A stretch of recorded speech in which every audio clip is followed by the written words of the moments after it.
사랑은 여기 있으니 내게 찾아오셨네. 그가 먼저 날 사랑하사 아들 보내주셨네.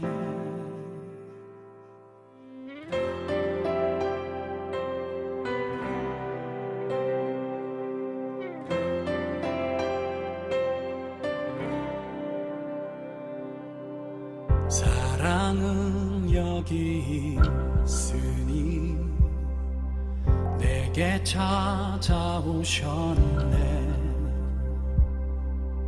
그가 먼저 날 사랑하사 아들 보내주셨네. 오 위대하신 주의 이름 높이리라. 사랑 그 사랑 온 세상을 비추시네. 사랑 그 사랑 승리하리 영원까지. 할렐루야. 성도 여러분, 9월 25일 금요일 아침 묵상의 시간입니다. 오늘도 우리 주 예수 그리스도의 은혜와 평강이 여러분의 가정과 직장과 사역 위에 충만하게 넘치시기를 우리 주 예수님의 이름으로 간절히 축원드립니다. 오늘은 고린도전서 14장 1절로 6절까지의 말씀을 본문으로 은사를 사모하십시오 라는 제목으로 은혜의 말씀을 함께 나누고자 합니다. 먼저 본문의 말씀을 제가 봉독해 드리도록 하겠습니다. 사랑을 추구하며 신령한 것들을 사모하되 특별히 예언을 하려고 하라. 방언을 말하는 자는 사람에게 하지 아니하고 하나님께 하나니 이는 알아듣는 자가 없고 영으로 비밀을 말함이라. 그러나 예언하는 자는 사람에게 말하여 덕을 세우며 권면하며 위로하는 것이요 방언을 말하는 자는 자기의 덕을 세우고 예언하는 자는 교회의 덕을 세우나니 나는 너희가 다 방언 말하기를 원하나 특별히 예언하기를 원하노라. 만일 방언을 말하는 자가 통역하여 교회의 덕을 세우지 아니하면 예언하는 자만 못하니라. 그런즉 형제들아 내가 너희에게 나아가서 방언으로 말하고 계시나 지식이나 예언이나 가르치는 것으로 말하지 아니하면 너희에게 무엇이 유익하리요. 아멘.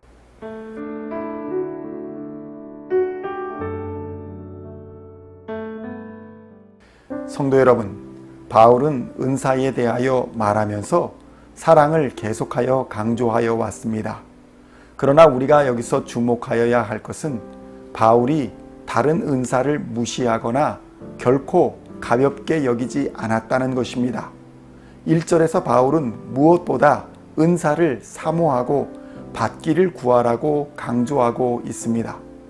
바울이 사랑을 강조한다고 해서 바울이 방언이 필요 없다고 했다는 식으로 해석하는 것은 잘못된 것입니다. 사랑이 중요하다는 것을 강조하는 것이지 신앙생활에 은사가 필요 없다는 말씀이 아니라는 것입니다. 1절은 성도들이 사랑을 따라서 신령한 것을 사모하며 구해야 함을 권면하고 있습니다. 먼저 우리는 하나님으로부터 오는 모든 신령한 은사들을 사랑을 따라 사모하며 구해야 한다는 것을 원칙으로 삼고 우리는 하나님으로부터 신령한 은사들을 구해야 할 것입니다. 그리고 우리는 왜 바울이 방언의 은사보다 예언의 은사를 하라고 말씀하는지 그 이유를 살펴볼 필요가 있습니다. 바울이 말하고자 하는 것은 방언이 예언보다 하위 등급의 은사라는 것이 아닙니다. 그렇다면 바울은 왜 그렇게 방언보다 예언을 하라고 강조하고 있는 것일까요? 그것은 고린도 교회의 내부 분란의 원인을 제공한 것 중에 하나가 방언이었기 때문이었습니다. 방언 자체는 하나님으로부터 받은 귀한 은사인데 그것을 사용하는 사람들의 불완전함으로 인해 은사로 하나 되어야 할 교회가 분열과 다툼으로 얼룩졌다는 것입니다. 그리고 방언의 특성상 서로 알아듣지 못함으로 인해 교회 공동체에서는 방언이 자의적으로 해석될 소지가 커졌다는 것입니다. 그렇다면 방언과 예언은 어떤 특성의 차이를 보이는 것일까요? 첫째로 대상의 차이입니다. 바울은 방언은 하나님께 말하는 것이고 예언은 사람에게 말하는 것이라고 정의합니다. 둘째로 방언은 타인들은 이해하지 못하는 것이나 예언은 타인들도 분명히 이해할 수 있는 것이라고 말씀합니다. 셋째로 방언은 자기의 덕을 세우는 것이나 예언은 교회의 덕을 세우는 것이라고 말씀합니다.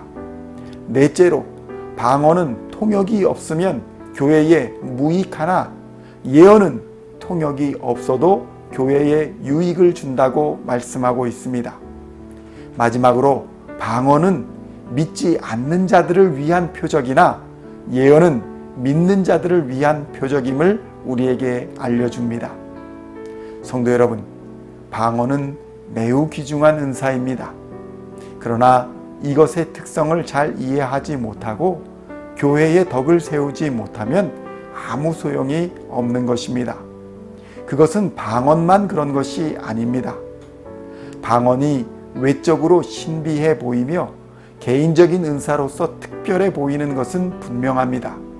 그러나 중요한 것은 교회가 개인주의적인 신비함을 추구하는 공동체가 아니라는 데 있는 것입니다. 방언을 통해 하나님과 더욱 깊이 있는 교제로 나아가며 하나님의 사랑을 깨닫고 경험한 것으로서 교회의 지체를 섬기며 그들의 어려움을 돌보고 그것을 다시 하나님께 깊은 기도와 간구로서 나아가야 하는데 고린도 교회는 그렇지 못했던 것입니다. 결국 교회의 목적은 세상과 다른 사람들을 향해서 복음을 선포하는 것에 있다는 것입니다. 그래서 우리는 바울이 강조하는 예언에 대한 바른 이해를 할 필요가 있습니다. 예언이란 하나님의 말씀을 대언하는 것이며 성경을 통해 드러난 하나님의 말씀을 가르쳐 알게 하는 은사입니다.